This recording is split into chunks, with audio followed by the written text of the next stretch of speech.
Hello, emerging mothers. Of course, I am so excited to see you as I always am. We are still on a mission preparing for our teens transition. Listen, I thought about each and every one of you this week, and I know you're probably thinking, oh my goodness, you did not think about me. And the fact of the matter is that I totally thought about you. And the reason I thought about you is because I thought about making my one of my daughter's appointments, her doctor's appointments. And when I made or attempted to make her doctor's appointment, that request was gracefully declined, and it was mentioned that she would need to make her own doctor's appointment. And so I thought about you all, and I said, well, you know what? I'm uncertain if, the emerging mothers have thought about that just yet, that there will come a time, and I mentioned this, of course, in my reminder that I recorded on yesterday, whereas all this time from birth all the way up until 18 years old, when you have taken care of your teen's health, you have stood by their side and held their hand as they receive shots at the doctor's office. You have gone to get prescriptions filled, and you've gone to purchase over the counter medicines. You have, of course, scheduled the dental appointments, and when they've had teeth pulled or what have you, you have been right there and you have managed all of that. Well, I'm here to say that there will come a time when those appointments that will cease for you to be able to make them, and then also it will come to a point where you're unable to, of course, manage those affairs in reference to talking to the doctors and talking to the dentist. And so, just as a heads up, you're asking yourselves right now, well, you know what, that just happens, and there's really nothing that we can do, and it's all okay, and they should be able to take care of their health anyway. Well, I am here to say that there is definitely something that can be done. We can prepare, we can educate, and we can make sure that they are knowledgeable about what's going on with themselves and also their bodies. So let's jump right in. So, as we prepare, what I want to do is I want you to ask yourself a question. And the question I would like for you to ask yourself as it pertains to our teens being safe, our teens being able to care for themselves when they are out of our sight, I want you to ask yourself this first question, and that is, will your teen know when they're ill? Will they know that? Drop your response down in the chat. Will they know when they're ill? Okay, so you know what? They can, maybe not feel well, but do they really know that they're ill? Back when I was growing up, the test was that if, the adults in our family, they may touch your cheek right here and feel that they're warm. It may be a matter of you touching them, touching your forehead, or them touching your neck. That's how they were able to identify whether or not we may not have felt well. Listen, well, I'm here to say that the moment they can know how to work a thermometer and be able to use that to identify whether or not they're ill, that would be a win-win situation. That's the official tool to use to identify your temperature. So, do they know how to do that? Do they know where to find that? Because the truth of the matter is, now that we're experiencing this pandemic, even more so they will want to know how to use the medical devices to understand whether or not they're well or whether or not they're ill. This is the second question I'd like you to please ask yourself, mothers. I'd like you to ask yourself, uh, will they know what to take? And the reason I'd like you to ask yourself that is because I want us to just ponder the idea of whether or not we have educated them as it pertains to medications. Now, when we're in the store, when we're near the pharmacy, what we do is we go and we talk to the pharmacist and we go ahead and fill that prescription. We go to the medication aisle and we grab something off the shelf. But have we talked to them about the labels? Have we talked to them about the warnings? Have we told them where to look to find that expiration date? And then also, have we talked to them and educated them and given them knowledge on how to identify the usage restrictions? These are the things they may want to know. Now, you may be asking yourself, well, you know what? They can just call me. They can just call me. I mean, I have been giving them the medication all their lives. They're going to call me and we're just going to get past this. Or guess what? You may be saying they're going to be on the college campus. There's a student health center. They're going to go over there. All will be well. Or you could be saying, they're on the military base. They know where to go to get the medication. You know what? At some point in time, you may be unavailable because you're still living life as well. Also, there's going to come a time when that student health center, they're going to be closed on the weekend, or if it's during the week, there's going to be after hours when their doors are locked, and there's going to be a time when they may not be able to get the answers they need. And so that's why more than ever it's very, very important that we ask ourselves these questions and that we make sure that our teens are all taken care of so that they know what to do and when to do it. I am encouraging that medical kit for them to have that in there. Of course, there are all types of checklists out there for them to have their antibiotic ointment, for them to have their bandages, for them to have their safety pins, for them to have their, of course, their pain relievers, and those types of things that are going to be absolutely critical for them to have, and that they will need to have access to when they need access to them. The third question that I'd like for you, emerging mothers, to ask yourselves is, will they know what to do? The reason it's important for us to ask ourselves that question is, when we're talking about the safety of our teens and them transitioning out of our home and them being on the college campus, them being on the military base, or simply residential independence. And let's just, for example, take the college, on the college campus. For a common cold, or whether we're talking about them needing stitches.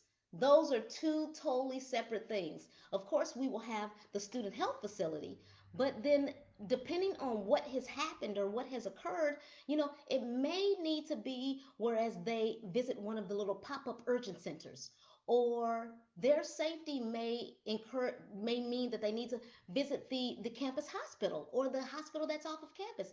I know my second daughter, of course, her dorm is right across the street from the hospital. And so, of course, all of the needs can be taken care of at the hospital, but it may not warrant her to go to the hospital. It may just be the student health center that she may need. So the question, will they know what to do, meaning will they know where to go, will be very, very important. So again, that's the third question, mothers. I am encouraging you, of course, to educate your teens who will be transitioning out of the home. The fourth question, it'll be important for us to ask ourselves as it pertains to our teens, is, will they know the answers to the questions that will be asked of the doctors and the nurses? Now, put right back down there in the chat. And of course, I'm on Zoom, Instagram, and then of course also in our Facebook group. Place down in the chat, yes or no. Will they know the answers to the questions that the doctors or the nurses will ask them when they do make that visit? Now, it's interesting because, and I admit that when my daughters went off, well, they didn't have any pre-existing conditions, so of course we didn't talk about that. But in reference to their medical record, in reference to them having their medical insurance card, their dental insurance card, also their social security card, my oldest daughter was like, no, no, no, I don't want any of that. No, you just continue to take care of that. I don't want it. But of course, she took it because, of course, the responsibility of her health is, of course, in her own hands now. So it's so, so important when you ask, well, they can just call us, or there'll be something nearby where they can go and get those needs taken care of. It's so, so important to them and to us that we make sure that they're safe and that they know how to take care of themselves when they need to take care of them, and that they know again about their bodies so they can answer those questions that will be asked of the doctors and the nurses. Do you have any pre-existing conditions? Are you allergic to any medicines? Are there any chronic illnesses that you faced in your child and as a baby that still affects you today? All of those things they will need to know about that. So please, mothers, please share that information with them so they can take the best care of themselves. When my daughters went off, especially my oldest one, I had the telephone number to a friend. I had the telephone number to a faculty member who is the fraternity brother to the sorority that I belong to. I had the number to the father-in-law of a sorority sister who lives right there near the campus there in Blacksburg, Virginia. And so if there is any kind of way where you can have the telephone number to someone nearby, that would make a world of difference. And then, of course, it could also reduce any type of thoughts or anxiety that you think may be surfacing in reference to yourself. As opposed to if you may not have a telephone number. And you know what? While we're talking about this whole health issue, I know this past fall when a sorority sister, her son went off to college, and I sent him a care package. It what it would be good to do is, we send the snacks. Uh, it would be good to just at least consider, and it wouldn't even be a bad idea when we're thinking about sending that care package. Let's send maybe some fruits and cut up veggies or something along with the snacks. They have some care packages where they have, and we're talking about, of course, the safety and the health of our teens and educating them before they transition out of the home. When we're sending those care packages to our teens, maybe we can entertain the idea of and consider the idea of sending those care packages with the fruits, the veggies, and maybe a few of the snacks in there, because it's so important that they're eating right, that they're getting enough sleep, and then also it's important that they are making those good social choices while they're there, because they'll meet lots of people from different walks of life. So that's critically important. And again, before they transition out of your home, what keeps us sane when they leave is knowing that we have, of course, provided nutritional information to them. And listen, some of you mothers, again, I see you on Instagram, I see you, of course, on Zoom, also in the Facebook group. Some of you mothers may have wanted to be a model in your younger days. Listen, this is the time. Model, model, model. But in this situation, model healthy eating, of course, leaving those fruits. I have mandarin oranges on my kitchen table right now, leaving those out so they can really get accustomed to eating healthy. Making sure veggies are cut up in the fridge. We're trying to educate, we're trying to increase their knowledge as far as good eating habits. Ensure, of course, available nutritional snacks are in your pantry or in your cabinet or something along those lines. And then guess what? Oh my goodness, I must tell you this information, that as much as possible before they leave your home, please, if you will eat together at mealtime, because there have been some studies, and I'm all into statistics and studies that have been had, and the rallying of youth and them sharing facts about what has occurred in the household before they've gone off to college, that have maybe increased grades and enhanced their academic abilities. There are studies, and I'm going to mention, of course, a couple of them to you, whereas family dinners uh, have improved grades, the grades of teens. And I want to share that this first study, of course, has been done or was done, of course, by the Educational Connection Tutoring. It's a test prep facility, and what they indicate is that how family dinners improve students' grades. And this study was specifically done by Ann Dolan, and it says her study revealed that families' eating habits have profoundly affected students earning A's and B's. 40% more likely to earn A's and B's when there has been regular sitting down and eating with families. Of course, then it goes to reveal that there's lower stress and there's an emotional contentment. Also, these students have positive peer relationships. They refrain more likely from smoking, drugs, and drinking. And then also, these teens who are eating healthy, sitting down and eating with family, of course, they believe that their parents are actually proud of them. That's one study. The next study was done by Dr. Catherine Snow at Harvard's Graduate School, who indicates that mealtime conversations teach more vocabulary. She followed 65 families for 15 years, and that's the revelation that she received from this study that she did after following these families for 15 years and then coming back in contact with them and revealing, the family was able to reveal findings that then of course was received by herself and recorded by herself so that she can go ahead and put that in a study. And then also listen, one more, and mothers, emerging mothers, I cannot make this up. The Reader's Digest, there was a survey that was done, 2,000 parents comparing academic achievement versus family characteristics, that eating meals together, there was a stronger predictor whether the child it, there was a stronger predictor, the children eating meals with their families and those grades improving versus whether the child was raised by a single parent or both parents in the household. So that study in essence is saying that the grades are higher and there was more of an improvement academically with for those children who ate meals with their parents, so that it didn't even matter if they were raised in a household with two parents or one parent.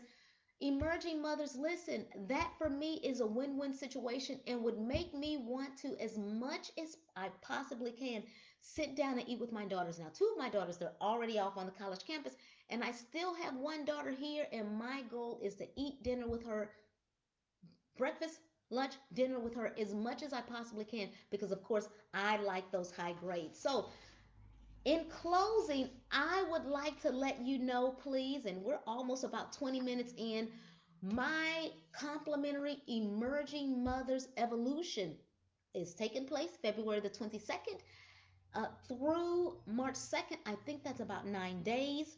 Um, there should be, of course, an Instagram caption for you to register.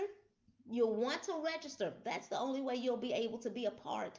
Also, in our Facebook group, there's a link. On our Facebook page, there's a link, and then also shared in on our Zoom call as well. The link for you to register. I am super excited to be able to spend 9 days with you, imparting these pieces of information and dropping these nuggets so that emerging mothers, you can prepare as much as you possibly can for be prior to that teens transition. I appreciate you all. Thank you so much for meeting me here, 6 p.m. Central Standard Time every Tuesday. I'm here on a weekly basis. I look forward to seeing you next Tuesday. And if you need to reach me, of course, I'm on Instagram under Lloyd Learning Labs. That's my handle there. And then, of course, I'm within the Facebook group. It's Emerging Mothers, and you can locate us and join us on Facebook. I appreciate you. I love each and every one of you. Listen, let's make this happen so that our teens can not only survive, but yet they can thrive. Take care of yourselves, and I'll see you next time. Bye.